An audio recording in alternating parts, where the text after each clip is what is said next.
school, turn on my TV. Who are these friends staring right back at me? Now that we're older, why don't you come over and go back in time with me? 90s babies,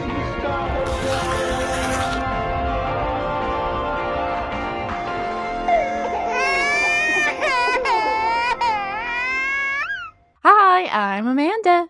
And I'm Jessica. And this is 90s Babies Nostalgia, where a couple of 90s babies rewatch, sometimes watch for the first time, and sometimes are just discussing teen entertainment from the early 2000s. Just to be clear, we are not sponsored by or affiliated with any of the TV shows, networks, actors, any of the things we talk about. We just really, really love talking about TV. And today we are talking about Halloween, baby. Ooh. Yeah, we're going to be tier ranking some of the Disney and Nickelodeon Halloween TV episodes. And this is going to be purely our choice, player's choice. That's all. So if there's other episodes you would like us to watch and rank later, put in the comments and we'll file it away for next year. Mm-hmm. But before we get into that, Jessica, do you have a fall recommendation? I have so many. Okay, besides go to a pumpkin patch, which I feel like you just have to do every year, my other fall recommendation is you should have a baking day. Like, set aside one of your Saturdays or Sundays in fall, and you should just get cozy, light a candle, bake some yummy things. That's my fall recommendation, I think. Do you have one? I'm going to say get the warm apple cider. At least just once, it's really sweet. You don't have to get it more than once in a season, but do it once if you have the option versus like a coffee or a PSL. You're going to get those multiple times in a season. But if you're out with the fall leaves or at a patch or somewhere or a farmer's market and you see that they have it, just do it once. It's going to taste like fall. I was going to say that in that same vein, apple cider donuts. If you're at a farmer's market or a pumpkin patch or anywhere and like apple cider donuts are there, you're going to need to get them. Every single time? Yeah, I'm pretty, yep. Yeah, I think every single time. Because they're only available for such a limited amount of time. And like, how often are you in a place to get them? Yeah, I think whenever they're available to you, you're going to need them. I actually feel like, and this is probably because I live in New York, they're available like almost all year. Oh, okay. At our farmers markets. Okay. Because this is apple country, Yeah. But at least once a season, I would definitely say. Yeah. Maybe once a month during the season. You need some in September, you need some in October, and you're going to need some in November. We're going to get into the tier ranking, yes? Yes. Disclaimers. As I mentioned, this is our opinion, and only the episodes we've decided to include here.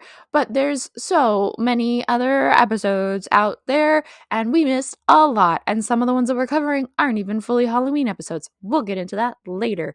I searched for these, and I was misled sometimes. It's really made me wonder, a question that I have for you, Jess, watching all of these. What do you think makes a Halloween episode?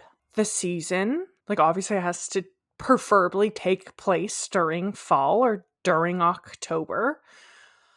I also think if there is something a little different, it needs to either be like spooky or magical or creepy or something out of the ordinary happens. Also, if there's costumes or Halloween parties or things like that involved, that's a plus, but not a requirement. Interesting. So you prefer the spooky over the realistic Halloween episodes that are like, it's Halloween, we're gonna go trick-or-treating or we're gonna throw a Halloween party. Yes. How about you?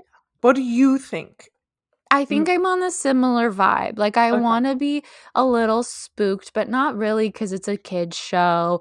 I really like a good costume. I like something that is in the spirit of the spook, of the, like, related to ghosts or witchcraft. I'm not as into the sci-fi, like the zombies a little bit, aliens especially less so. And like you said, fall, definitely. It needs to have that, like, fall aesthetic.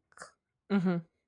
Like, I need to feel like it could have been shot in Gilmore Girls. So with all of that, would you like to tell the people what our criteria are?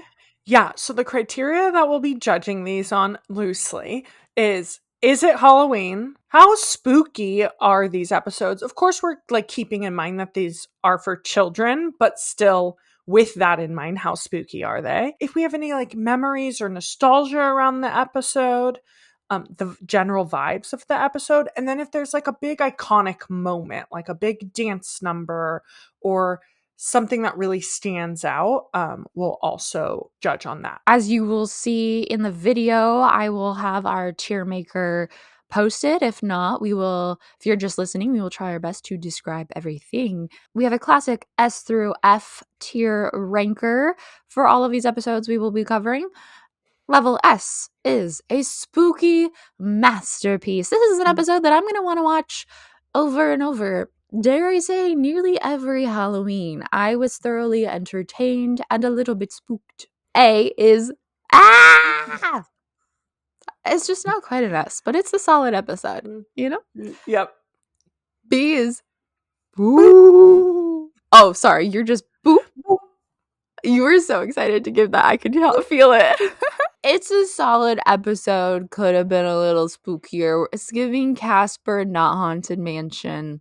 Mm-hmm. See, I'm so sorry this is the name we came up with. I think we could just say cursed, actually. Yeah, that sounds good. Okay. I was going to be cowardly cursed. I think we're just going to say cursed, which to me is like a double meaning. Like, it's a cursed episode and that it's a little spooky, but it's a cursed episode and that it's not that good. Good. Yep. D is didn't flinch. I wasn't moved. I didn't enjoy it or whatever. And then F is fall off my TV. I don't want to see this flop again. I was bored. I might not be Halloween. I don't know what was going on, but I didn't enjoy it. And it's in theme because fall, and it says fall in case you didn't get that because you're just not following along like I am. Thank you. For context for you guys, us literally 15 minutes ago was me Googling Halloween words that start with C and then just spewing them at Amanda aggressively. So that's why we ended up with the categories we did. But we're sticking with them. Because at 8:45 last night, Jess put a comment on the letters of the Google Doc where we had established spooky and boo that the names of the tiers was my responsibility. Did I see this comment before we sat down to record? No. Did I assume these were my responsibility and I'd be doing it last minute anyway? Yes. So we've collected, as we mentioned, these are going to be Disney and Nick episodes. We're not doing any other networks, and they're primarily live action, but we did throw in a few animations for, old time's sake, breaking out a little bit. So some of these are ones that we've covered on the show before. A lot of them are ones we have not covered. The first few will fall in ones we've covered. So we're going to get started with Sweet Life. And first up is The Ghost of Sweet 613. Which also, I have to say, we had a rule that we only took one episode from a series, except for Sweet Life, because we'd already seen them both. Because some of these shows, girl, why does Jessie have 4? A lot of the later Disney and Nick shows are like one every season. And I'm like, I don't think I need that many Halloween episodes. And this is coming from a girl who loves Halloween. I know. I get it. But I'm also like, guys. Yeah. Sweet 613, we liked it. Mm-hmm. It's iconic. It's iconic in that a lot of people love this episode. It wasn't our favorite. Agreed. It's not my personal favorite. People love it. It's very memeable. So I feel like under our iconic moments, it needs to get a little bit more credit. It's really not that creepy. And it's shot strangely. I feel like maybe it goes under boo. I was gonna say a boo or an ah, because it Yeah. is like a marginally spooky. Like I love a fake haunting, and we didn't know. Like the audience kind of finds out with the boys that it's fake, right? Yeah. I feel like for nostalgia purposes and iconic moments in the episode, it can go into ah. Okay. Next episode. Still on Sweet Life, we have the second Halloween episode of Sweet Life. So this is Arwenstein, which I personally enjoyed a little bit more. I don't think Amanda enjoyed it as much as I did, but I found it kind of creepy. I am truly thinking cursed. Guys, we've covered these ones in the podcast before, so we're not summarizing anything. We'll give like one sentence summaries later on for things that like I watched and Jess doesn't really know. But if you guys don't know what these particular episodes are about, just go back and listen, because I don't feel like talking about Arwenstein again. Because I want to give it a C for cursed. I guess to me it doesn't feel very Halloween, even though it is very Halloween. There's a Halloween party. Everyone is in costume. There's a creepy robot that's on the loose. Okay, the thing is that the robot is a Frankenstein wannabe, Yes. but robots to me, they're like the alien thing. They don't say Mm. Halloween because they're not magic, they're sci-fi. Mm. I would say I would like it to be under B, but if you really can't, if you're not okay with that, I will accept a C. But I like it. I think it deserves more. I'll put it at boo. Boo. All right. Now we have Lizzie McGuire, Night of the Day of the Dead. And if you listen to that episode, you would know that Amanda and I were disappointed by it. And I think we got a little heat for that too. Some people really love this episode. This one for me is a cursed, maybe even a didn't flinch. I think there's moments of it that are fun, but it's not really and truly a Halloween episode. It's not really a Halloween episode. It has like the Halloween party without like any of the other elements. You know, I guess there is a little bit of a spookiness. They're pranking. Yeah. I would say didn't flinch, but The only thing that I really like about it that to me is memorable is, don't they trick Kate into thinking that Gordo has turned into like a frog or a doll or something? yes, we could put it at cursed. I feel like I'm going to put it at cursed for the people. Okay. Oh my god. Now, onto a truly frightening episode. We have Don't Have a Cow. That's So Raven. This for me is a spooky masterpiece. Like, it is Halloween, there is magic, and was I frightened as a kid? Absolutely. And am I frightened now? Yes. Yeah, it has to be S tier. This is one of those where it's anyone in like our range of millennials, maybe not necessarily elder millennial, but mid millennial to zillennials and older Gen Z. If you're like, what was a creepy Disney Halloween episode? Everyone would be like, oh my god, That's So Raven episode was so terrifying when they turned into cows, because it is. It is. It's terrifying. They Yeah. turn into cows, slowly but surely. And into literal cows, which is the photo on this cheermaker. Yeah, that photo made me giggle. When I was looking at my options, I was like, it's got to be just them as cows.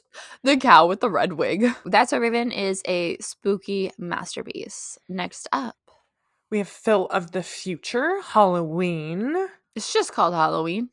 Honestly, I really enjoyed this episode. I really love creepy robot Debbie. I don't remember much else. Yeah, I remember creepy robot Debbie. Everyone is being forced to be like slaves, essentially. Yeah, it's a child labor thing. I would say probably like or boo. I think you could say the letters, but I could. or boo. I kind of feel like this could go at, I mean, I personally enjoy it, but I think it's probably a boo. Yeah. Okay, this is the first one that's we haven't both seen. Yeah. We have Austin and Allie, Costumes and Courage. I promise, guys, and I promise, Jess, I'm not going to rant for everyone. That is my own personal one that I watched and she didn't. However, I need to rant a little bit in that this is not, it hurts me This is not an episode that should be highly ranked on this particular Halloween episode tier ranking, but it is a very good episode of TV. Basically, they go to a costume party at a like record label producer, Austin's record label producer's Halloween party, and everyone's in costume. There is a costume shop, a la a Spirit Halloween kind of thing, which is cool. Okay. Allie is notoriously fearful of performing. She has really bad stage fright, and Austin is supposed to perform a duet with Taylor Swift, who no is not actually in the episode, but is wearing the same costume as Allie, and then she gets pranked and can't perform, and then Allie performs and like faces her fear. But it's not really spooky. It It's not doesn't spooky sound at very all. Halloween. No, there's a party, there's a costume shop, there are costumes. It's not spooky at all. The whole point of it is that the fear is her actual fear.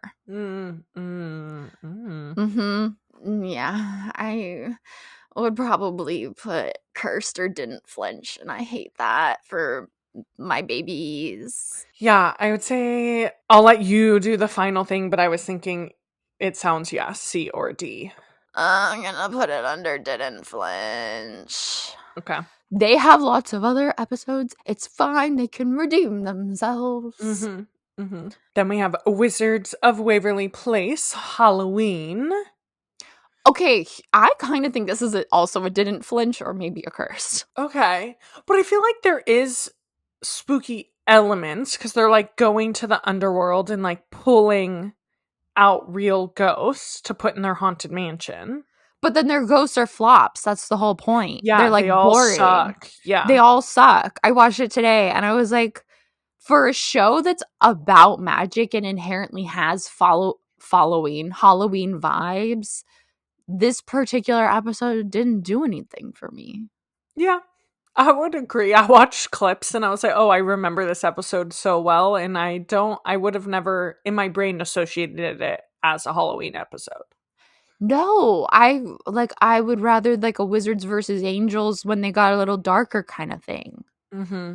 Granted, this is season 1, it's before all that, but still, to me, it's like a didn't flinch. Yeah. And I love Wizards, guys. That's kind of the show that started this whole podcast. You just don't know it yet. Then we have Hannah Montana, torn between two Hannahs. Here's the thing. This episode's iconic as all hell.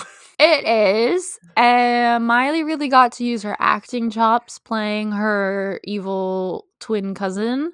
It's not spooky, and if Austin and Allie isn't very Halloween and they're at a Halloween party, no, and they're at a Halloween party, but her friend makes it Hannahween, so it's like extra not Halloween because they're just dressed up like Hannah Montana, like it's her birthday. There are some parts where like she's trapped in the closet and tied up, which I guess you could argue is a little spooky, but yeah, I would say maybe didn't flinch. I wouldn't want to put it in the F category only because I do feel like it's an iconic episode, but it's not.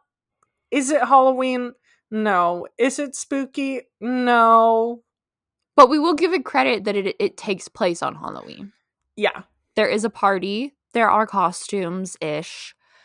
I'll agree with didn't flinch. I also, because it's not scary until she's tied up in the closet. 2/3 of this episode at least are about her like freaking out about her cousin who's not doing anything. Yep. Anyway, Tale of Two Hannahs is a D. It's a didn't flinch. Then we have Even Stevens, a very scary story. I personally still would rank this as probably the scariest Halloween episode that we've watched. It's terrifying. It is definitely Halloween. It is definitely spooky. I feel like for people who grew up watching Even Stevens, so maybe not as much the Gen Zers here, it is iconic as well and has a lot of nostalgia to it. Like, people remember it. To me, it's giving S tier. It's giving spooky masterpiece. Okay. I wanted to say S, but I was like, are we really putting Even Stevens at S? But yeah, It is spooky. It's creepy as all hell. I'm surprised that you wanted to put it there because I know you hated it. But I hated it because it was terrifying, which is like perfect for this reason, you know? Yeah. Also, guys, I don't know if I said it in this episode or just before we started recording, so a little sorry if I've already said it. But we're judging these based on the episodes specifically, and none of it has to do with the quality of the show. because that's our regular podcast and that's a whole other thing. Like, we're not saying Even Stevens and That's So Raven are better than Hannah Montana and Wizards of Waverly Place as shows. We're just saying these Halloween episodes are better. Yes. Yes. Which is important to note because then we're also going to get into some shows that have like terrible writing, but like also they spooked. So next up, Shake It Up, Haunted Up. This is an episode I watched. It does take place on Halloween. Basically, like, brief summary, Deuce's dad purchased a creepy house, like, in town that everyone thinks is haunted. And Flynn is like, we need to stay there 4 hours without getting freaked out, or you owe me something. I don't remember. There was like a bet involved. So they're all there, and he pranks them by sending over like a ghostly lost kid to Rocky's and Cece's, and then they return the kid to this creepy house, and everyone's like, oh my god, it's a real ghost, but really it was just a prank. It's kind of creepy a little bit, but it's more set on like, yeah, as I said, like prankster vibes. At the beginning, before the intro song rolls, there is a cool dance that's all Frankenstein themed, where Cece and Rocky are dressed as Bride of Frankenstein. So I feel like it deserves extra points for the dance part. ooh, I love that. But overall, I would say the episode was meh. It sounds C or D. Yeah, I would almost say it could maybe go into boo because of the Frankenstein dance. Because there is a haunted house, there are elements. It's just not super. Remind me who else we have at B right now. B is Arwenstein and Phil of the Future. And then Cursed is Lizzie McGuire. Okay, I feel like it could definitely go in B.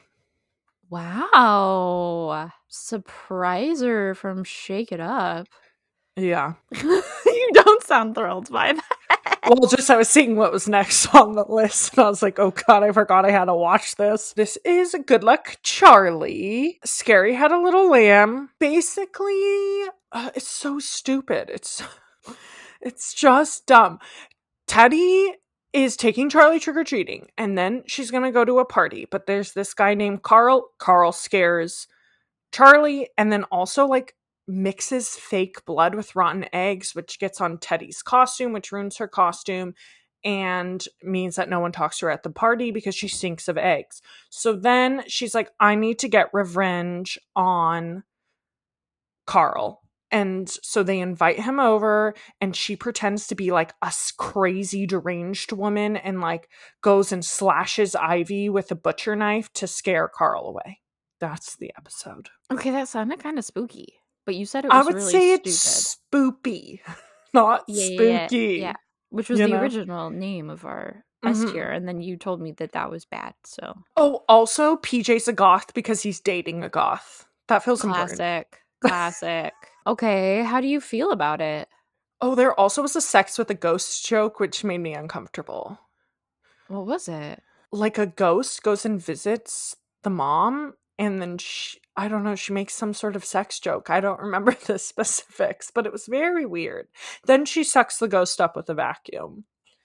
Wow. The sex joke followed by then she sucks the ghost. I was like, whoa.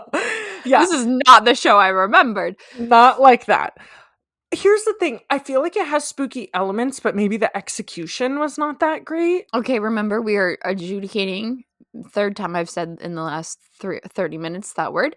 We are basing our judgments on the criteria of a Halloween episode, not on the criteria of quality television. Yeah, but I would say vibes are low. And guys, she's a Good Luck Charlie girl. Maybe Cursed. I would C or D it. You seem to not like it at all. I don't remember it at all. And that to me says it's not memorable. Correct. And that is the definition. Correct. Jessie, Runaway Bride of Frankenstein. Guys. What happened? Oh no. No, it's not bad. I just want to say.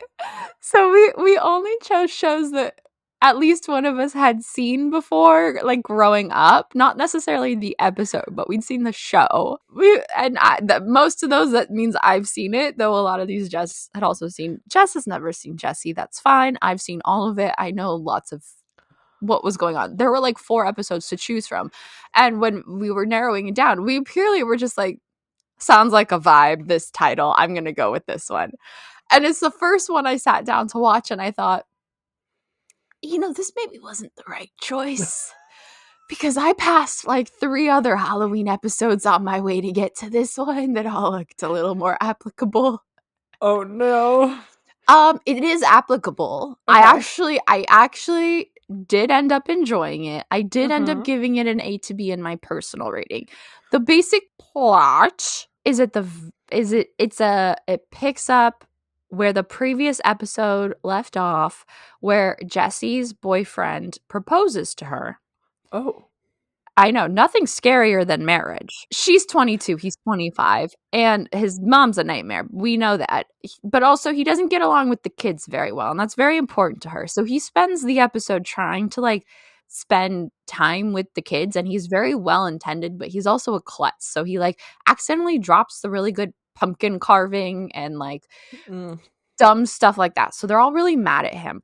Cut to, we're in Central Park at some Halloween festival with a big haunted house, and everyone's in really cool Frankenstein costumes, except for Emma, because she's a princess. Is there a princess in Frankenstein? There is now, is what she says. It kind of comes to a head with him taking the kids through this haunted house, and they're all too scared. And then Jessie falls asleep on the couch, and because now she left her kids with him in the park, and she's back in the apartment with Bertram, who's the butler, and they're talking about how she's like, I don't know if he's the perfect guy. And then she has a dream where they are in Frankenstein.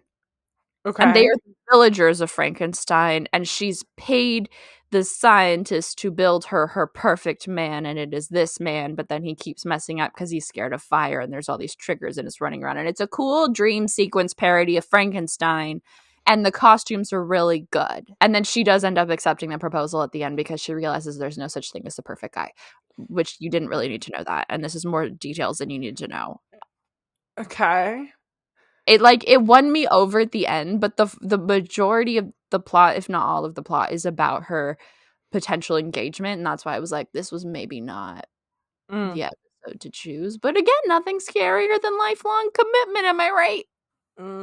Costumes are fantastic. Okay. Sorry, what were you gonna say? I was gonna say, really the only, like, spooky element maybe is the dream sequence, though. Yeah, they go through a haunted house, but you don't get to actually see the haunted house at all. You just see them go in and go out. There's nothing that is magical, if that's your question. The dream sequence is good. Okay. It's like a good parody. What are you thinking? Maybe a boo. Okay. Jesse's at a boo. Okay. Girl Meets World. Girl Meets World of Terror. Okay, this is an episode that had me really questioning my taste when I watched shows, because I was in college watching the show and enjoying it, and if you've ever seen the show, you know why. I have questions for my past self. This was our first, or my only maybe, went the route of like, let me tell you spooky stories, but it really wasn't spooky stories because it was just like the same day it took place on Halloween, and there were certain sections of following different characters as they face their fears. The first part was about how their nerdy friend is afraid of baseball, and then he got over it. And then the second part was about how Riley, the main character, is scared of spending the night at Maya's house because, I don't know, it's scary. And then the guys show up in the middle of the night on their fire escape. They live in New York City. That's an important detail. This sounds like a D. Yeah. We don't even have to continue, and this sounds like a D. What is happening here? Their costumes are good. This photo you chose doesn't look familiar that's from the episode? That's what Google said. Don't ask me questions. That's not from this episode. I don't know what this is, but we're pretending this is Girl Meets World. I don't know what this is. It's a D. It could almost maybe go to an F, but you know what? It should be a D for Maya's costume. You said the costumes are great. I feel like... Are you sure that this is not from the episode? Yeah. Okay, well, Google led me wrong. It's probably from another one because they had like 3 episodes from Girl Meets World and they all had almost near identical titles. It was like Girl Meets World of Terror, Girl Meets World of Terror 2, Girl Meets World of Terror Final. Oh my god. That's Yeah. like the next one that we're getting into now that we put that in a D. Also titled all of their Halloween episodes the same thing. It is Ant Farm with Mutant Farm. And I'm pretty sure the episodes that follow are Mutant Farm 2 and Mutant Farm 3. Okay, the Ant Farm one is a parody episode of the actual show. If you know do you know the premise of Ant Farm at all, Jess? No. It's okay. It's okay. Don't be ashamed if you don't. I was gonna lie, and then I was like, I can't even lie because I couldn't even tell you loosely what I think it is. I actually have no idea. They're at Wait. camp.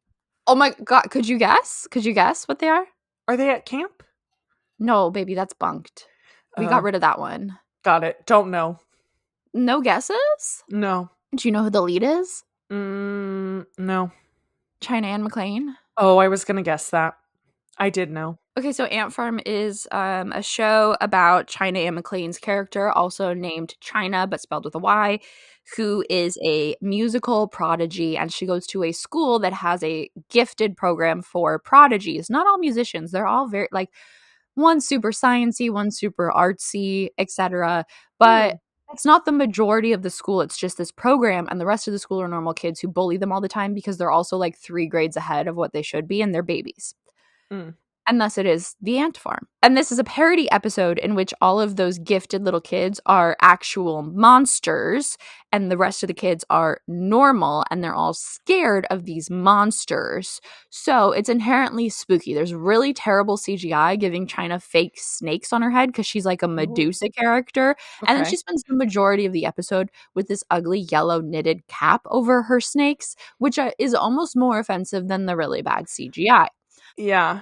There's a lot of jokes I didn't like. Again, we're not adjudicating, we're not judging based. I need to stop using that word based on that. They're throwing a Halloween party is the premise of it, and so they're throwing a Halloween party. They are monsters. Yeah, and like the normal kids can't go to the Halloween party, but they have to help them put it together.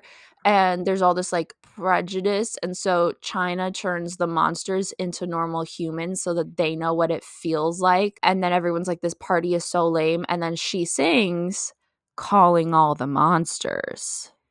Oh, I do know this song. Because it is the most iconic Halloween song. She literally sings the calling all the monsters. And then they turn back into monsters. There's also a kid that eats other kids because he's a zombie. Oh. I kind of, like, I wasn't enjoying it very much. And then she performed it and I was like, instantly 1,000,000 points. This is an A. Yeah. Okay. I can take an A. Can you? Yeah. I thought you were going to say this and I was like, no. No, absolutely not. Because there's a lot of, this is also the one that was like, I didn't know your mother was a monster until I married her, which happens to a lot of guys. Ridiculous. An A almost purely for calling all the monsters, guys. All right. Next up, Jonas, the Tale of the Haunted Firehouse. Tell me about it, babe.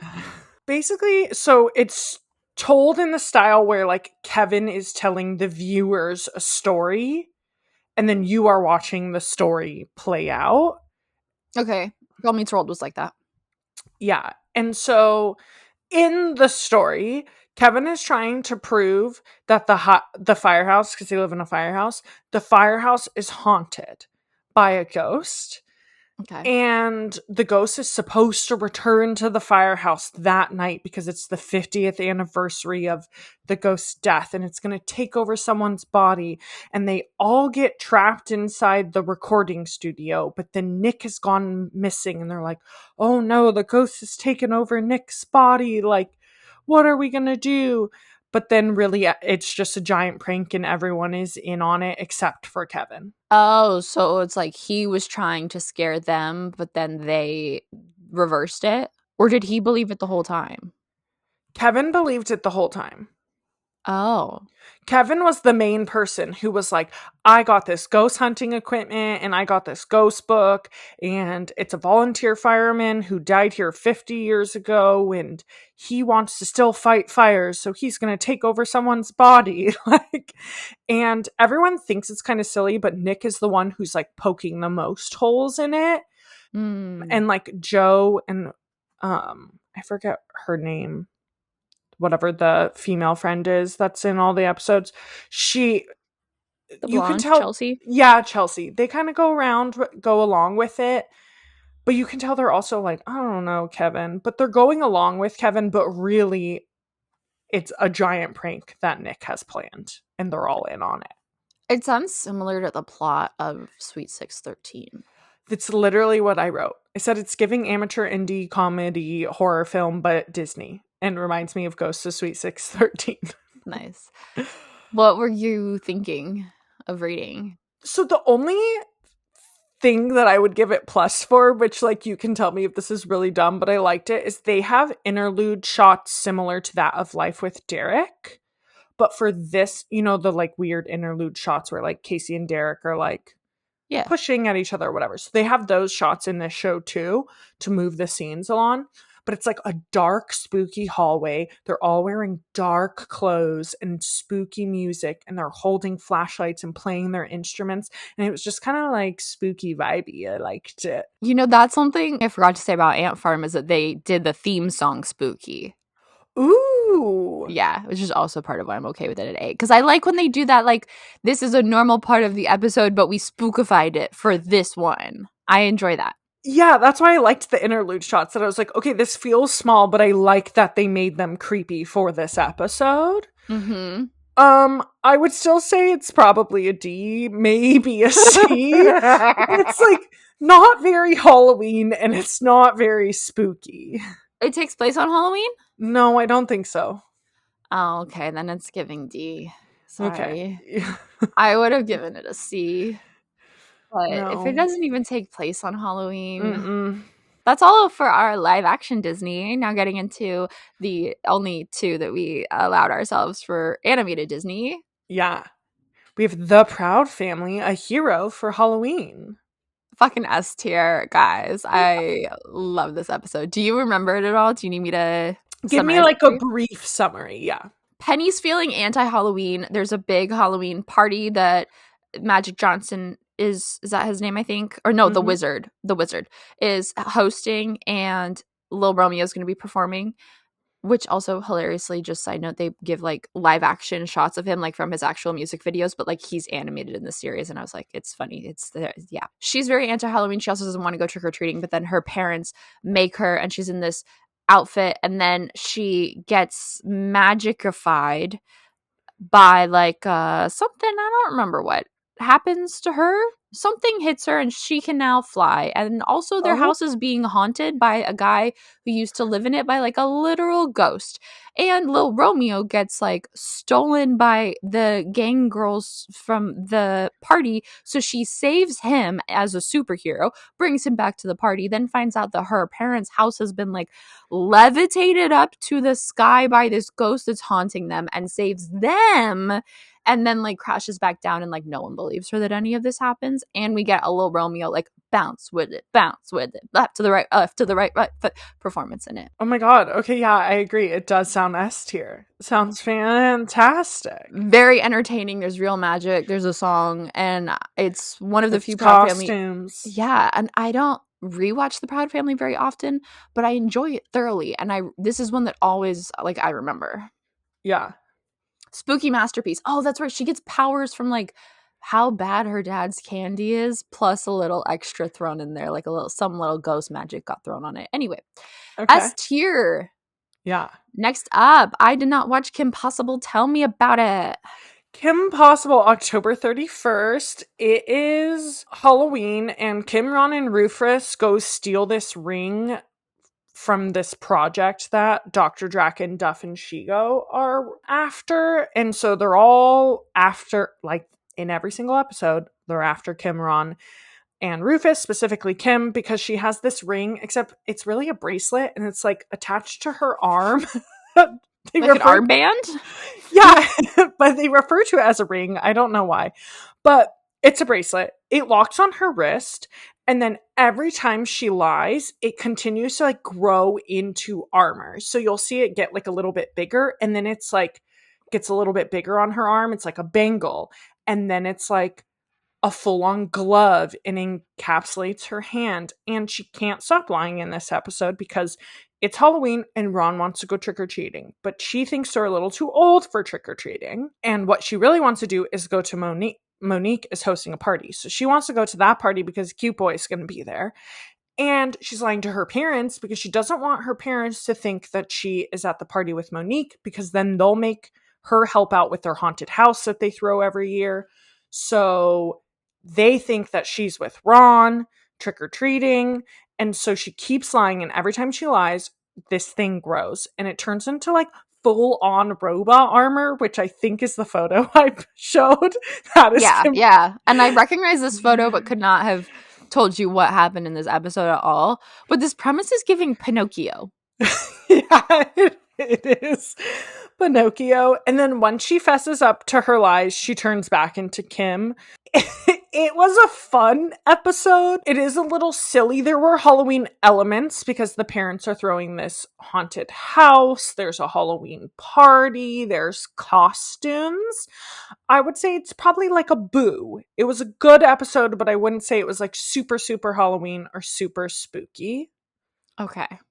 I'll go with you with Boo, because that I'm gonna be real. That summary was giving cursed. Maybe even didn't flinch, but it's Kim Possible, and what I know deep in my heart is that Kim Possible is quality television, and I believe that it was a Boo, even if that summary was a little janky. I was really trying to narrow it down, but it was kind of a crazy premise. Oh yeah, I mean, when you told me to quickly summarize Proud Family, and I was like, Once you say magic is involved, quickly summarize becomes like impossible. Yeah, and in that one, there was a pure A and pure B, and she was the resolution for both. And anyway. Now we're getting into Nickelodeon. We're going to do a lot of live action and then quite a few more animated than we did with Disney. So, first up, I didn't watch this. You did. All that. Episode 475. That's how they're all titled, but it's season 4, episode 17. This released the week of Halloween. It's not a Halloween episode. I'm not going to get into the summary of anything that happens because none of it is, I would say the only thing that is like inherently Halloween is one of the sketches. It's not even Halloween at all. One of the sketches, a character has a nightmare that everyone is Kevin, who is the set guy that's like 5 minutes to us starting. Like, that is the most Halloween adjacent thing, is this nightmare. Everything else is not Halloween. It's not spooky. It's also not my type of humor. I would give it an F. Oh, off my TV. I don't want to see this flap again. So sorry to all that. We know you're iconic. We know that people love you. Prime can get mad all he wants. Prime being our friend at Prime Nostalgia Pod. You know what, guys? I grew up on all that. I liked it. Jess has a different sense of humor. I haven't seen this episode for the purpose of this tier ranking. Fight us, baby. It's an F. It's an F. Next up, we have Are You Afraid of the Dark? The Tale of the Midnight Ride. Yeah, I hadn't really grown up watching Are You Afraid of the Dark? My brother watched it a bit, I think, but it's a little bit before my time. And I enjoyed it. So if you are unfamiliar with the premise of Are You Afraid of the Dark? It is like kids in the Midnight Society. They're just a bunch of friends who like sit around a campfire in the dark and tell each other spooky stories. That's like every episode is one of them tells a story, and then you watch the story play out, and they like as they tell it, but sometimes they stop telling and then it's just acted. And the Midnight Ride is it takes place in Sleepy Hollow. It's the Headless Horseman, but instead of it being like the original tale, it's like we all know that tale, and then at this school, probably in the 90s, it looks current, there's this new kid who comes to town and he's getting pranked and by the mean people. Cool, Amanda, concise. He likes this girl. He's getting pranked by her ex-boyfriend who's just a bully, and there is a Halloween party. The costumes kind of suck. He goes into the forest where they prank him. but then there is the real Headless Horseman and the ghost. And they end up getting chased by the Headless Horseman because they tell the ghost the correct way to go. So then his head never gets chopped off. So then the tail has to be righted for them to escape from the Headless Horseman. And there's a whole chase thing through the forest. And it is kind of spooky. It is. Good levels of magic, ghostliness. Does it take place on Halloween? Yeah, they're at the Halloween party, the school's Halloween party. Okay. They set it up, and then they're at it when he gets pranked, and they're like, well, you know the tale of Sleepy Hollow, like, and how he got his head chopped off at this bridge in the forest. You better go to that bridge in the forest at night now and get the pumpkin head, or else we're gonna, like, fight at school. And he's like, well, since I'm not scared of ghosts, I'll go do it. And then that's when he gets pranked, but then also the actual Headless Horseman shows up and literally chases them around town. And they fear for their lives, and they have to fight it for a bit. Okay, this sounds really creepy, actually. Yeah, it was kind of giving budget Hocus Pocus, like the first one. Okay. When you know, that it's similar vibes of like small town and like boy who's like, I'm too cool for this, but also a little genuinely spooky. Because I feel like Hocus Pocus is, you know, it's about people. Yeah. It's about kids getting eaten. Yeah, it is pretty spooky. What do you think? I think based on what you're saying, I would say like S or A. I'd say ah. Okay. Yeah, because I think it could take place any night. Okay. Like it takes place on Halloween, but I think that's just like a fall legend. Okay, that's fair. Drake and Josh, Alien Invasion. Yeah, guys, this is listed as a Halloween episode. I'm pretty sure Nick just does that sometimes because this came out in March. It doesn't take place on Halloween. It doesn't take place in the spring. I mean, the fall. Drake and Josh are sick of Megan's shit. So they prank her with her new telescope and convince her that aliens are real. And then she's really scared about it. And they jump out in alien masks and are like, ha ha ha, we pranked you. And then she gets a real alien maybe to run at them. And they run and scared. And she's like, ha ha ha, they'll be so babies, boobs, whatever. So it's got a real alien in it. But it's about pranking. It's not about Halloween. Mm-hmm. But isn't like the real alien actually her friend? Yeah, she makes him coffee at the end. But like she calls him by his name, but it's unclear if he's a real alien or not because like he doesn't unsuit. Mm-hmm. I feel like didn't flinch or cursed. Oh, I was gonna go D or F. Okay, didn't flinch. I feel like it has some elements of spook, but it's mostly pranks and doesn't take place on Halloween. Yeah, that's why I was saying D or F. Yeah, it could be an F. Are you okay putting it at an F? Mm-hmm. Mm-hmm. Okay. I am. Iconic show, guys. Okay, Zoe Winter won. Did you remember this? Wait, who? What? Are you talking to me? I'm talking to you. I'm talking to the people. I'm talking to myself. I'm talking to my cat. I do remember this episode, yes. I watched it while getting ready to record this podcast, and I thought, God, the acting is terrible. God, just ow. Yeah, I loved this show, so I feel like I'm less offended by the acting because I have like nostalgia related to it, but yeah, it's not great. I also loved this show. Basically, the whole premise is there's a haunted house. Logan's in charge of the haunted house. He makes it a little too scary, but he's like, it's supposed to be scary. But then they prank Logan by convincing him Someone that gets they're lost? like Zoe's little brother and his roommate pretend to be like abducted, lost into this coffin, and then also convince Logan. There's costumes. It's a little spooky. But also there's multiple subplots that are very strange and not like there's these French teachers who don't speak any English who are visiting the school and they see their friend who's like in a costume looking all bloodied and tattered and they want to take him to the hospital, but he doesn't speak French and they don't speak English and they chase him around the whole school being like, we want to help you. And he's like, I don't know what you're doing, but I'm fine. Oh, it's so strange. Yeah. Are you thinking cursed? Yeah. Okay.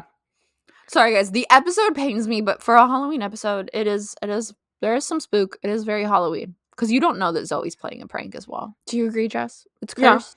Yeah. Mm-hmm. Would you go boo? Or I'd be willing to go boo.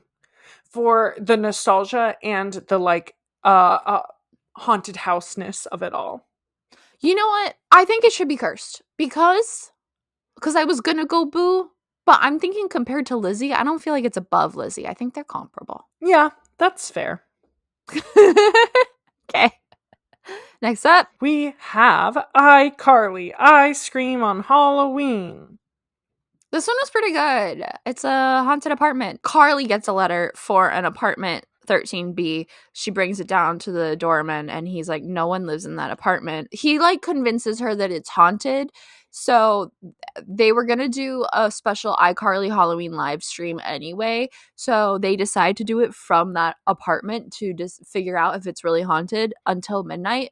But then the lights go out and they hear someone shouting like, die, die, die. And there's rattling and they're very spooked and they can't leave. They can't open the door. Sam's literally throwing Freddy's body against it and then the doorknob comes off.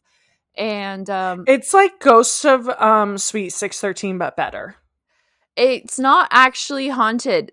The actress that plays Muriel in Sweet Life is in this episode. She lives in that apartment with her son. The doorman lied because he's a tool and just doesn't like kids. And she was shouting die really loudly because she's going deaf because she's old and there was a bug in her room. And the light switch is just faulty. But they are genuinely scared for a while. Mm-hmm. And also the B plot is that Spencer is carving a pumpkin that is so big he hides in it.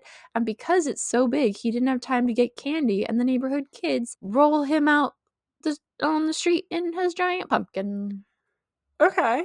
That's kind of fun. I do remember this episode now that you're describing it. I feel like it's pretty good.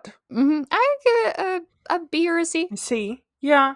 I think it's better than Lizzie's. I would say a B. Okay. Boo. I will say Sam and Carly aren't in costumes, but Freddy is because his mom made him a witch costume and he has to wear it and they make fun of him. Yeah, that's funny. It's kind of cute. Okay. Next up we have Ned's Declassified School Survival Guide, Halloween and Vampires, Werewolves, Ghosts, and Zombies. Meh. Yeah. It's 2 episodes. The first one, they're throwing a Halloween party at the school. The second one, I don't remember.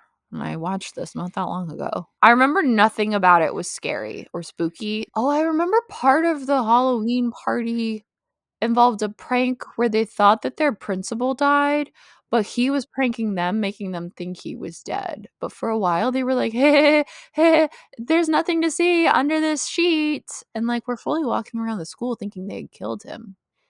Oh my god. I would give it a C or a D. Yeah. It is entirely about Halloween, but there's nothing about it that's spooky. Okay. It was a little boring. There's nothing iconic. Maybe D. All right. Didn't flinch. Yeah. Yeah. It was definitely not above Austin and Allie or Hannah. Yeah. Well, that's what I was thinking. I'm like, okay, who else do we have in C? And then comparatively, where would that go? Next up, we have Unfabulous, The Dark Side, which the moment I started rewatching this episode, I was like, I fucking remember this episode. I don't even need to watch it, even though I did. Okay, so it's Halloween in the way that it is Halloween and people are in costume. Yeah, I know what that's like. But I'm familiar. The premise is they're at a spin the bottle party and Gina taught Addie like spin the bottle techniques so she can make sure that it lands on Randy, who's dressed as Darth Vader. But oh no, there's more than one Darth Vader's. And who did she end up going into the closet and kiss? Because if it wasn't Randy and it is Jake, then like maybe she's going after the wrong guy. Maybe she's supposed to be with Jake. And that's like the main premise. So I would say it's like not really a Halloween episode, besides for the fact that it takes place on Halloween. That's a lot of these shows. I think we just have to knock it for being spooky.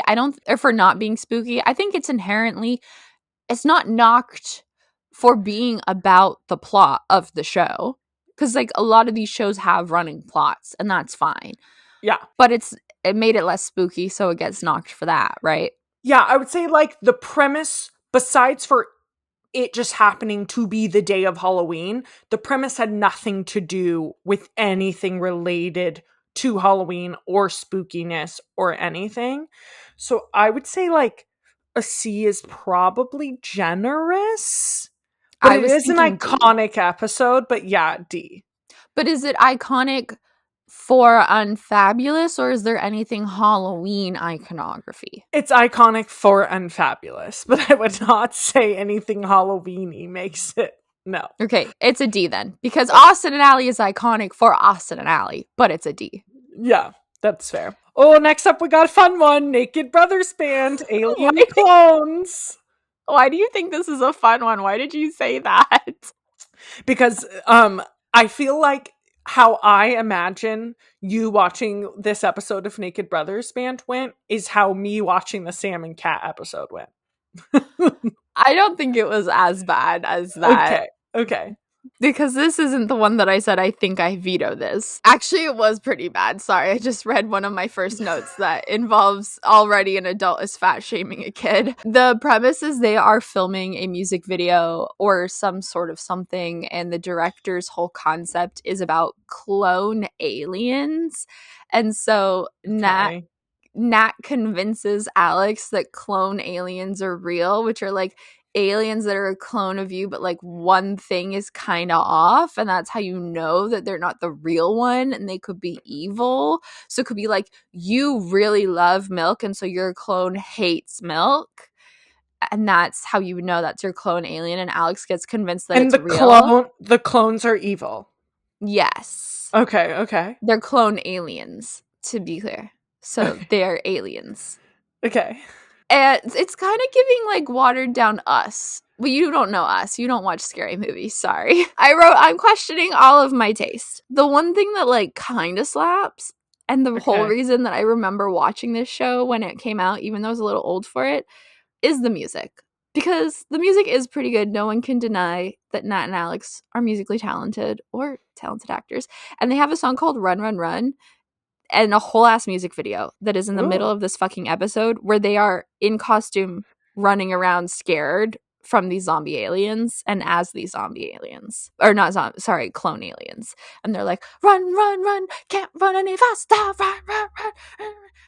Okay. I wrote like a C or a D. Oh, based on this description, I feel like it's at least a C. I don't remember if it was specifically Halloween though. So I'd say C, definitely not higher. Okay. Then we have Big Time Rush, Big Time Halloween. And Amanda, was it Big Time Halloween? It was Halloween Big Time. Yeah. Okay. This is another parody episode. They were monsters. Starts out the episode, they are monsters. Each one of them is a different kind of monster. B plot is Kendall is a werewolf, and he doesn't think his girlfriend knows, and he feels like he really needs to tell her, which is just nonsensical. But they have a performance at I don't know where they live. They live in it's not important, Amanda, shut up. They have a performance coming up. The manager is like, we need them to look like normal people. We didn't book a monster band, we booked a boy band. So then they have to take a potion to turn into normal humans, which they did do, but it wears off and they become monsters again. While they're performing? Right after. Okay. It sounds kind of Halloween. There is a mob. The musical number is not related to Halloween. And I did write down that I wished they were still monsters while they were performing. I put a C.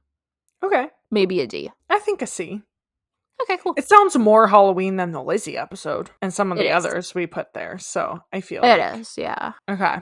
There's a whole vampire slayer subplot too. So I feel like it kind of sounds B. No. No. We'll leave it for now. We can always settle the ranks later. Okay. It sounds like inherently pretty Halloween. Maybe not necessarily spooky, but there's monsters.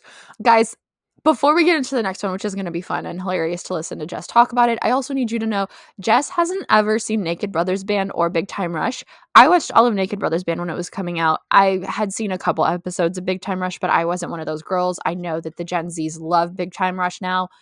but she had it in her mind that those two were like very similar style shows. And if Yes. you've ever seen them, you know how hilarious of an idea that is, because they are truly so different. Still in my brain, they are the same. Even though you have told me they're not, they're the same. Like, I will have to watch them in order to be convinced otherwise. Big Time Rush is to Nickelodeon what Jonas is to Disney. Okay, which is what I thought. Okay. Naked Brothers Band is closer to Ant Farm, if not way further down. Okay. Okay. Anyway, and they're shot very differently. Okay, sorry. Next up, Sam and Cat, your favorite show. Yeah, Sam and Cat, hashtag doll sitting. I will lead by saying, when I was watching this, I texted Amanda and was like, I veto us ever watching this entire show from beginning to end, which I stand by. There's only one season, but it's 36 episodes, and that would be unbearable. However, before I get into this plot, guys, this is pretty freaking spooky. Oh! It's like the acting was not good. It was very Sam and Cat. However, the writing and the thought behind it, I'm like, okay, for a Nickelodeon show, it is inherently kind of creepy. So Kat signs them up to babysit on Halloween, and Sam is pissed because it's also a Halloween on a Saturday. But they're making double the money, so Sam's like, fine, I guess we can babysit. And so a creepy guy comes over and he drops off Clarice, who is his daughter that they're babysitting, but plot twist, it's a doll. So they're like, what the heck? Like, why would we be taking care of this doll? They don't really understand it. There's also this B plot where I think his name is Dice, but they think Dice gets turned into a monkey. That's not really that important, besides that they're distracted trying to deal with turning Dice from a monkey back into a human. And so while they're distracted, they come back out and Clarice is full on carved a pumpkin and is like holding a knife in her hand. And then they like remove the knife and like set the doll. Clarice the doll. Clarice is the doll. Okay. Great visual. Yep. And then like they go and they're dealing with Dice again, and then they come back out and Clarice has like popped herself popcorn, has like a little blanket, is watching a scary horror film on the couch, so has like moved locations on her own. And the guy comes back and picks Clarice to pick Clarice up, but he's like, I have 3 tickets to like the hottest concert in town with amazing seats for tonight. You guys can have them, but you have to bring Clarice with you. And so they're like, ugh, okay. And so they bring Clarice. They're like having a great time at the concert with this doll. The lead singer is singing, sees the doll, stops the show, is like, I have been being haunted by this doll. It shows up at all of my concerts, and security kicks them out. And then the guy shows up at the end of the evening to pick Clarice up. Kat kind of tells them off because she's like, dude, what is up with your daughter that's not really a daughter and is a doll, and you sent us to this concert and we got kicked out, and like, I don't know what's going on with you, but I do not like your energy. And then the doll turns into a full-on human child and jumps into this man's arms, and then they leave. Sorry that I gave such a long explanation, but I felt like this episode really deserved it. Wait, Yeah. it's giving like A or B, like maybe A. Like that sounds spooky. It's really spooky. And again, it's Sam and Cat, so the acting is bad. There are costumes, except that It takes place on Halloween? It takes place on Halloween. Okay. I would say I would be happy with giving it an A. Really? Yeah, truly. Oh my god, I was not expecting that after that text message. I know, but the episode was kind of crazy. I was like, this is an insane plot, and it is inherently Halloween and spooky. And pretty creative. Yeah, like I don't think I've seen that before. I mean, I've seen it in like scary movies, but not in any of these episodes that we're talking about. Yeah. I love a haunted doll. Okay, it's A tier. It's because I'm imagining that's what Jess did when, I don't know, the doll carved the pumpkin. Especially holding a knife. I was like, oh god, is this about to get dark? But then I was like, it's Sam and Cat. So yes. Next up is Victorious. Terror on Cupcake Street. This is listed as a Halloween episode. This came out on October 15th.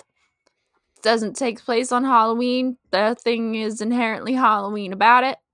They do wear costumes. They are preparing for the parade. It's a parade to raise awareness about parades. They get to be on television. It's ran by Siekowitz's girlfriend, or a girl that he's hoping will be his girlfriend. They make a giant cupcake as their float. They have on stupid little footsie pajamas to look like sprinkles as their costumes. This thing only goes 4 miles an hour. They get stuck in a bad part of town with a lot of men that seem homeless and or violent. And Sykowitz goes out to get help because they have a flat tire, and then the cops start chasing him because he seems crazy and pervy and he doesn't have pants on because the guys stole his pants. And then Andre and Beck go out, and then the guys threaten them, so they have to throw confetti from the cupcake on the guys. And then Tori goes out and sees the guys and is like, do any of you know how to fix a flat tire? And they help. And then they want to ride to the parade, and it ends with all of them in the float with the violent looking men going and singing a song. It's an F, Yeah. right? It's not a Halloween episode. It's not a Halloween episode. And the thing that they're afraid of is pretty fucked up. Yep, correct. Homeless people. Like, Okay, getting on to some animated Nick. As Amanda mentioned, we have quite a few more that we're including here just because Nick has so many iconic animated shows. And boy, some of these gave me nostalgia. Some of these shows made me question my taste, primarily the live action, and some of these shows made me so nostalgic. Yeah. When I was putting on some of these episodes, the moment I put on any of the animated stuff, my husband immediately sat down and watched the TV. And the moment I switched to live action, he was like, I'm going to play games. But we are kicking it off with Jimmy Neutron, Nightmare in Retroville. Jimmy is like, guys, these regular costumes are boring. And so he turns Sheen into a werewolf and Carl into a vampire, except it's just supposed to be costumes, but then it works too well and they start turning into the actual creatures and start biting their friends and and like the whole town is turning on Halloween night while trick-or-treating is like turning into vampires and werewolves.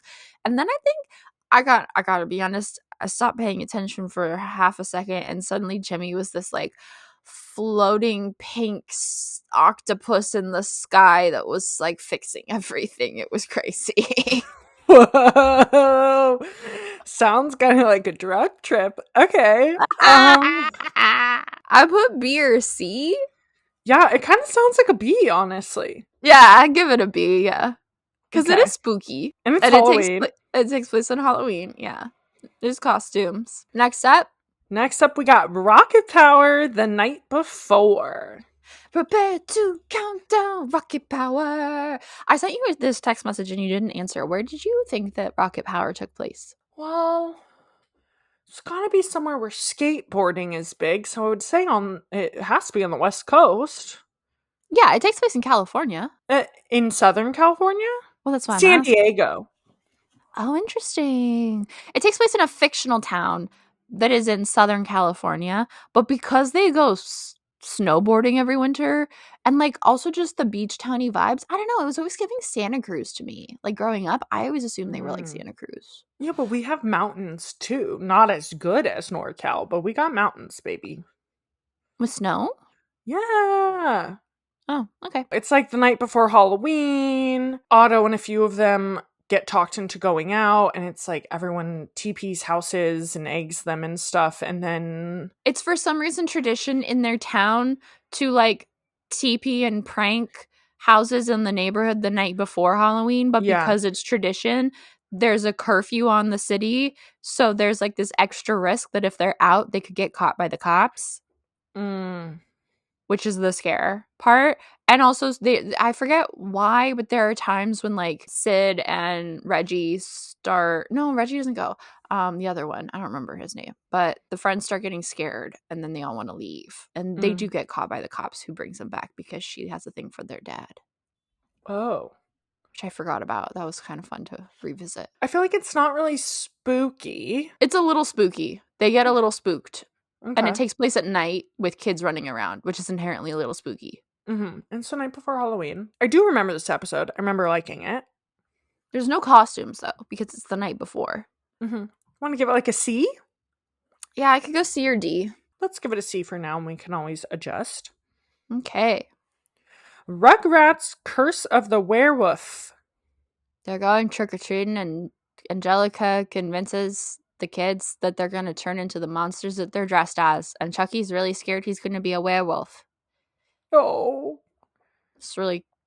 the way he says werewolf. Werewolf. Werewolf. It's really cute. That sounds so cute. It's Halloweeny, there's costumes, there's the inherent fear. Well, for a while, all the other little Rugrats embrace it, and they're like, being a monster is pretty great. But Chucky's like really scared that he's going to be a werewolf. They in order to get Angelica to turn them all back with her princess powers, they have to give her their Halloween candy because her parents told her she couldn't have hers because she was being a brat. So she's really in it for the candy. Mm-hmm. She's just, Angelica antics. She's lying to them, making them fear things so that they will give her what she wants. Mm-hmm. Maybe like B? C? C. I'll give it a C. Okay. As told by Ginger, I spy a witch. So outside of the school of As Told by Ginger, there's a statue of like a founding father. And Miranda, who's the mean girl at the school and is best friends with Courtney, who's the popular girl, but she's not at school in this episode. Miranda puts like a bra and face paint and things on the statue so that it looks like a silly witch, which the principal doesn't like. But he doesn't know who did it. So it's a witch hunt at the school to find out who did it. And they're casting for a fall play, and Ginger gets the role that Miranda wants. Miranda's her understudy. So she frames Ginger, who then gets like kicked out of the play and suspended over the weekend. So the B plot is her younger brother, Ginger's younger brother, is trying to do a seance with his best friend to bring back the spirit of this old lady who I totally forgot about, who is like, her name's Maud, and she was like a prankster who literally died in the middle of one of Ginger's dinner parties in an episode prior to this one. Okay. So they're trying to bring her back to help them, like, because he's trying to scare his mom for Halloween and nothing's scaring her. And he's like, I've lost that true spirit. And so she comes back, scares the crap out of his mom, but also has a photo that she got from related to this bringing back of Miranda with the statue after having put the stuff on it, and gives it to Ginger's mom so she can redeem Ginger. And then in the play, which is like kind of Salem witchy version, like witch trials-esque, Ginger shows up like mid-performance of the actual play that night and tells everyone what happened in the cast, but Miranda doesn't know that they all know, and they start like changing the script and turning on her and are like, witch, witch, witch, witch, until she confesses. Oh, drama. Yeah. Wait, this sounds like a really good episode, actually. It's a great show. Yeah. Okay. For so many other reasons. But yeah, no, it was enjoyable. It was spooky. There was an actual ghost. There was Salem witch stuff. There wasn't any Halloween costume, Halloween party, Halloween trick-or-treating, none of that. Okay.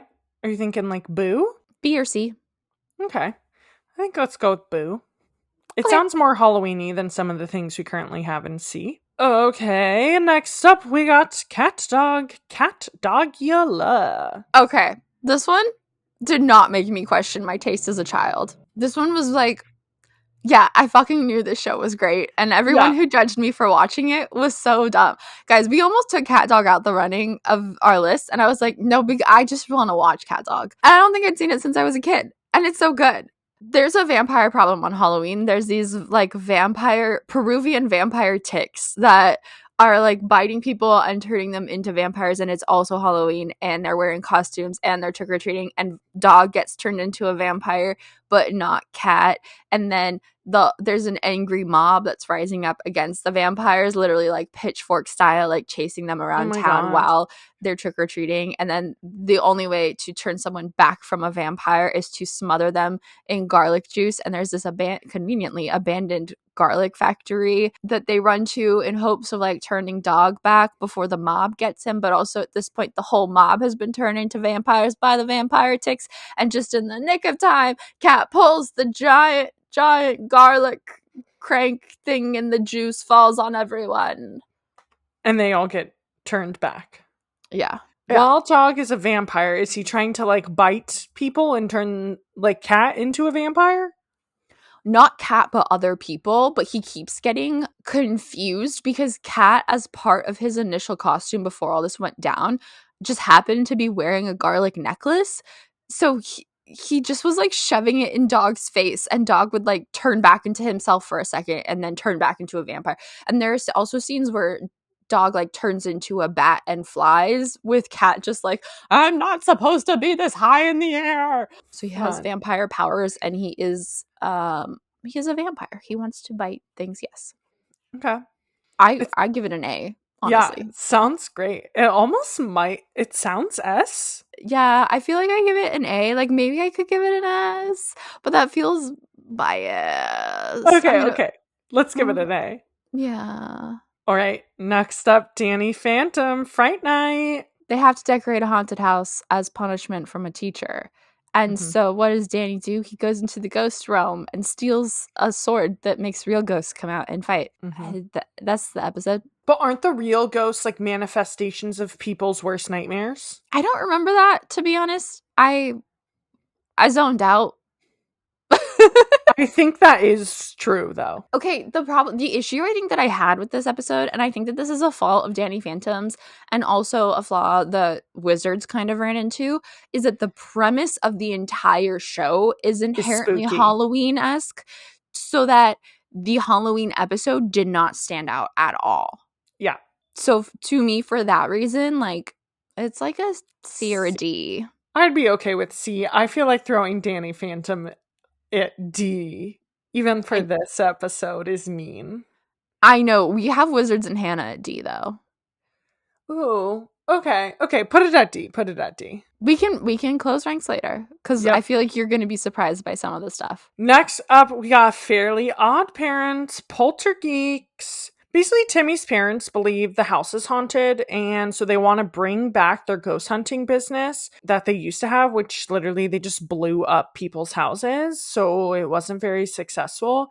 And so Timmy's like, well, I don't want them to blow up the house and everything I love in it. So he tricks them into thinking they're successful, but then he's like, Cosmo and Wanda, now you have to haunt every single house in the neighborhood, so they continue to think that they're successful and they don't just start blowing up people's homes. But then they get fairy catchers and a fairy chipper, and they're almost gonna like completely shred Cosmo and Wanda.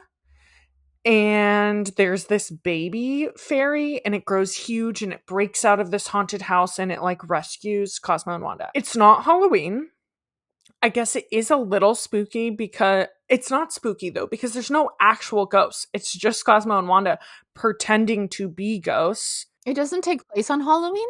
No. And it's all because Cosmo is sleepwalking and Timmy's parents see Cosmo, and then they're like, oh my god, there's a ghost in the house. So that's what starts it. It's giving D. Yeah. I would say it's not a bad episode. It's just like not really Halloween. Okay. But there's like ghost stuff elements, so that's why I didn't say. Yeah. F. Yeah. We'll see. Okay. We have Hey Arnold, Arnold's Halloween. I loved this episode. This was another show that was like, oh my god, I'm so nostalgic when I watched it. So good. Anyway, Arnold is trying to prank his grandpa and the other people in his tenement and convince them that like aliens are real, but then he ends up accidentally causing chaos in the entire city, who are now convinced aliens are real. And there's like a mob. It's nuts. And it takes place on Halloween for trick-or-treating. And they look creepy too. Yeah. So Helga was already telling all of her friends to dress up as aliens, and Arnold was like, that's perfect, because I'm playing this prank, you guys should show up at my house at this time. And then he and Gerald do like a radio transmission being like, the aliens, blah blah blah blah blah. And there's also this guy on TV that's like a conspiracy theorist that's like telling everyone the aliens are real, and then he hears the radio frequency or transmission and is like, the aliens have been spotted in this city, and they get all over the news and everyone's like freaking out and they're running after the kids who are dressed up as aliens. I feel like this episode, like when people think Hey Arnold, they would think of this episode. Yeah, I think it's up there for sure. I enjoyed it a lot. And it is Yeah. very Halloween, and there's nothing supernatural about it, but there is like some element of spook in that kids are being chased around by adults and there's just like madness over the Yeah. city. Yeah. Maybe oh, I was gonna go boo. okay. I feel like it deserves more than boo.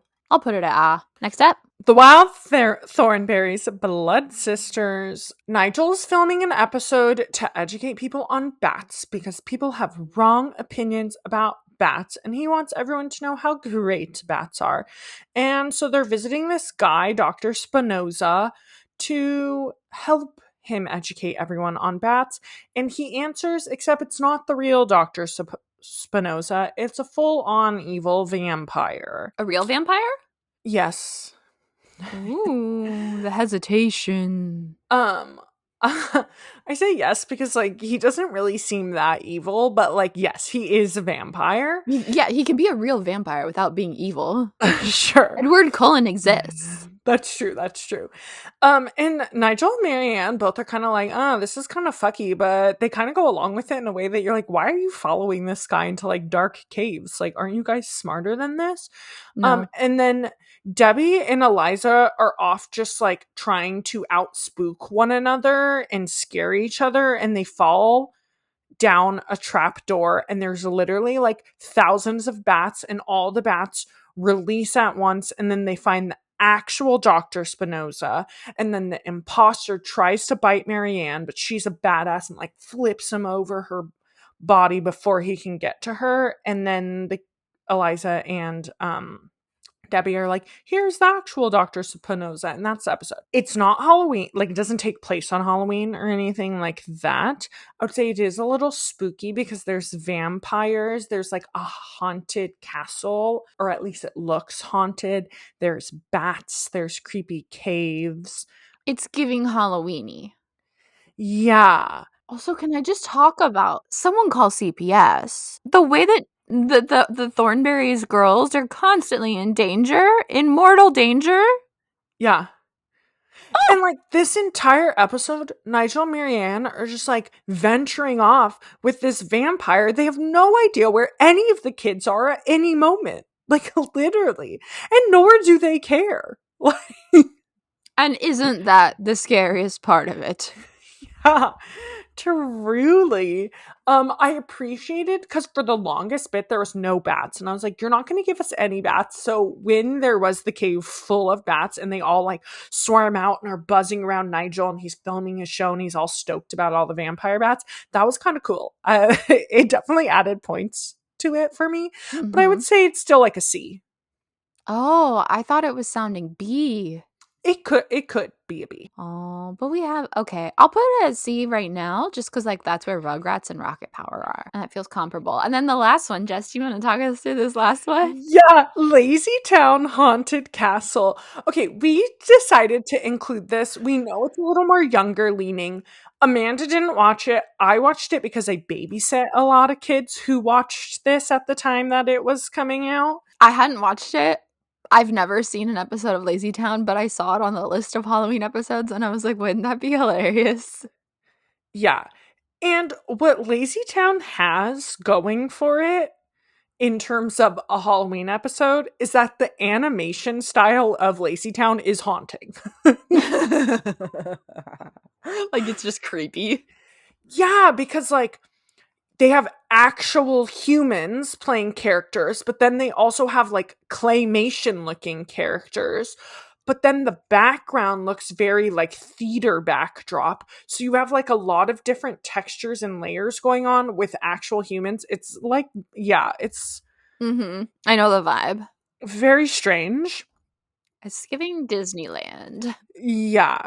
But in a way, I love Disneyland. But rewatching the show, I was like, whoa, parents let their kids watch this. And I watched this and didn't question it because it's strange. But basically, the premise of this episode is that the kids are building a playground and the mayor warns them that they need to like not cross this gate, don't approach this haunted castle in the distance, and to be home before dark or bad things will happen.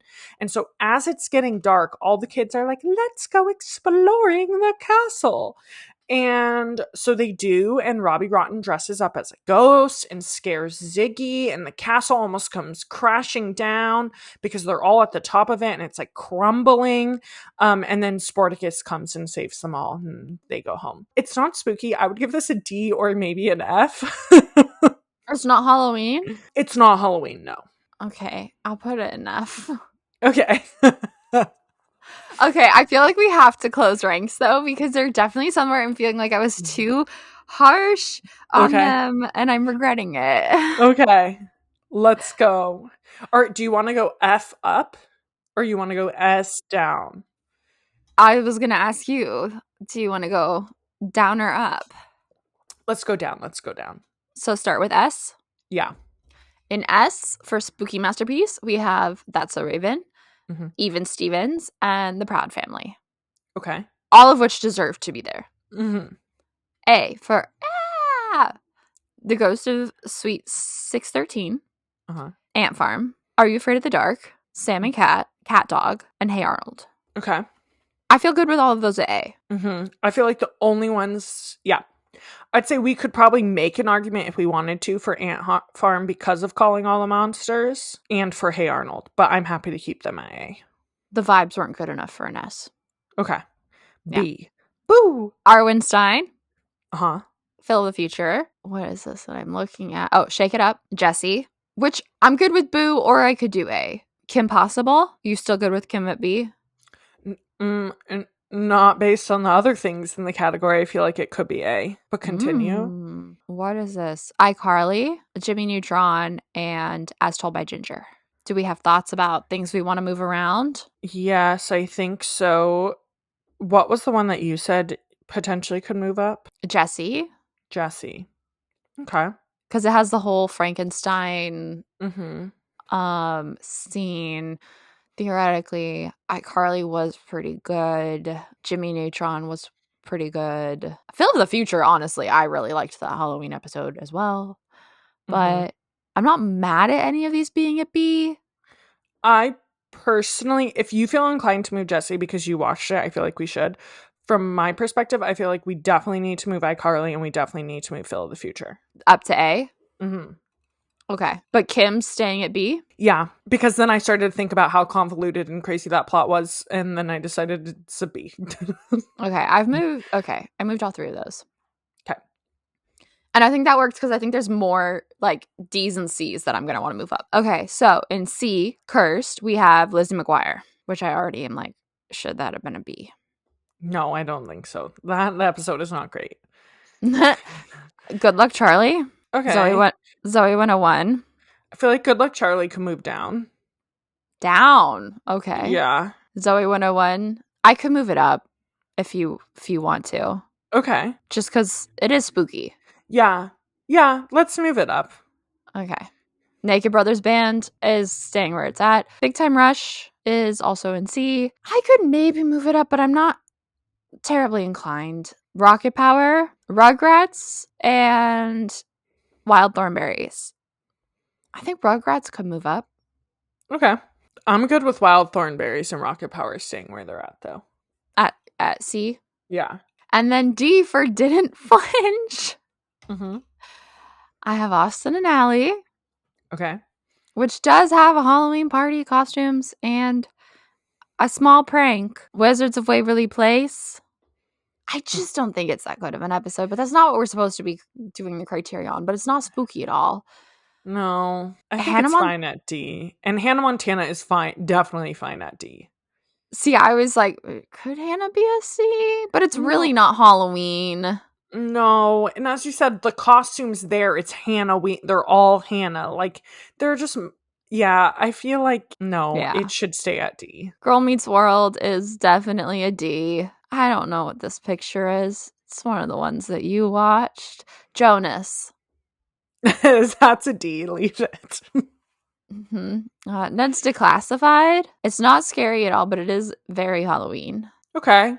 Okay. I feel like we could move that one up. Unfabulous. No. Honestly, Unfabulous. No. Unfabulous needs to stay. It's all about, oh my god, I kissed the wrong person. Is this who I'm supposed to be with? Danny Phantom, I think, could go up to C. I think we could move both Ned's and Danny to C. And Fairly Odd Parents. That could stay. And then F tier, fall off my TV. I don't want to see this flop again. All That, Drake and Josh, Victorious, and Lazy Town. Okay. I'm happy with that. Okay. Final ranking. From top to bottom or bottom to top? Let's go bottom to top this time. Why not? Wow. Hear me say it all over again, guys. F tier, fall off my TV. I don't want to see this flop again. We have All That. Again, these are not the shows. This is just the Halloween episode. Drake and Josh, Victorious, and Lazy Town. Primarily all not Halloween episodes. D, Didn't Flinch, Austin and Allie. Wizards of Waverly Place, Hannah Montana. Girl Meets World, Jonas, Unfabulous, Fairly Odd Parents, Good Luck, Charlie. Mm-hmm. I'm not saying the episode titles. I don't know what they are. C for Cursed. Lizzie McGuire, Naked Brothers Band, Big Time Rush, which I just forgot the name of for a second, Rocket Power, Wild Thornberries, Ned's Declassified, and Danny Phantom. B for Boo! Arwen Stein from The Sweet Life of Zack and Cody, Shake It Up, Kim Possible, Jimmy Neutron, As Told by Ginger, Zoe 101, and Rugrats. Mm-hmm. A for goes to Sweet 613 from The Sweet Life of Zack and Cody, Ant Farm, Are You Afraid of the Dark, Sam and Cat, Cat Dog, Hey Arnold, Phil of the Future, Jesse, and iCarly. Mm-hmm. And in our final S tier, which has not moved since the very beginning and is so just correct, spooky masterpieces, all three. We have That's So Raven, Even Stevens, and The Proud Family. Yep. I feel good about this. Me too. I definitely would love to do this again with other episodes. So as we mentioned, there's like 100 plus. So if there are other episodes that you're like, oh my god, you left out my 3 favorites, like let us know. Yeah, absolutely. Or if you think that we're all talking slander, talking shit, you know, I'll accept it. Let us know. I'll take criticism. I'll take a note. I might not agree, but I'll take it. I had a lot of fun. I really did. I had a lot of fun watching these episodes, thinking about what makes a good children's show, thinking about what makes a good Halloween episode. I gotta say, I definitely felt the glaring difference between Nick and Disney even more than I ever remember having felt, especially, of course, the Schneider shows. The number of times that I heard the word hobo, there were at least 3 different shows that used the word hobo as comedic relief. Maybe all Dan Schneider shows, to be honest. Yeah. Well, and even, I don't even know if this was Dan Schneider, I think it is, but like even Sam and Cat, the whole premise is around like 2 dumb girls, essentially. And it's like, we could have given these characters actual personality traits. Oh, it's known that both Sam and Cat started in their original shows, their first like series or 2, being actual characters. And then by the end of iCarly and the end of Victorious, they just were like ridiculous caricatures of what they had originally been, to where when they get to Sam and Cat, it's just like, what the fuck? Yeah. And that is a Schneider production. Yeah, just so strange. And I feel like we are going to be in for a wild ride with our classic content. A, when we get to Nickelodeon, but even more so B, when we get into our next show, Hannah Montana, and our other stuff where everything's getting louder, the humor is getting different. I feel like there's going to be, surprisingly, even though we're getting more current, I think there's going to be more jokes we're upset by. I completely agree. And I know that that's going to be true, especially in this period that we're entering with like the late aughts early 2010s is like when all this content is coming out. And yeah, I think there's going to be a lot more things that are offensive. There's going to be less of like the great episodes, you know, like Babe Raider with Life with Derek, for instance. We're going to get a lot less of that. So I'm interested because I feel like Hannah is one where I'm like, I loved watching that show grow up. So I'm excited to get into it. But yeah, I think we're going to have a lot to say. I honestly think the part about Hannah, the only things, like there's some female objectification in there, but I think the primary thing that's going to rub us is all of the jokes about Robbie Ray's weight. But yeah, I agree. It'll be really interesting to see because Hannah and Wizards is like really our bread and butter. Yeah. Well, up next, we're going to continue our fall content. We have some fun stuff going. We're going to watch the new Beetlejuice movie and get that for you. We're going to do some classic stuff like Halloween Town. We're also going to mix Heartstopper in there, baby, because it's coming out October 3rd, and you know we got to talk about it whether it is fall or not. With that, please follow us on all our social media. 90s Babies Nostalgia, spell out the word 90s on Instagram and TikTok. Nope, on Instagram and YouTube. But on TikTok, use the numericals there. Please comment, DM. We love when you chat with us. And with that, we'll see you in the next one. Stay spooky. Bye.